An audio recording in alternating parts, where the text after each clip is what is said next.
In this video, I will tell you how to connect and install a XEROX printer on Windows step by step. Start by opening the Windows search bar and searching for printers and scanners. Before trying to add the printer, make sure your XEROX printer is powered on and either connected with a USB cable or connected to the same Wi-Fi network as your computer or laptop.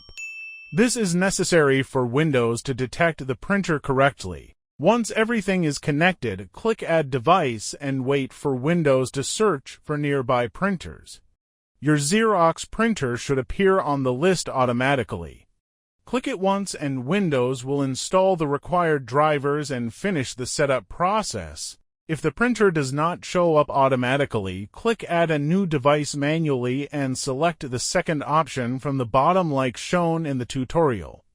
Then press Next and your XEROX printer should usually appear there. If you still cannot find it, check if the printer completed its own setup process, verify the network connection, and make sure the USB cable is properly connected if you are using wired mode. Thanks for watching. I would be very happy if you would become one of the subscribers of this channel. Check out the suggested videos and also leave a like under this video. See you soon.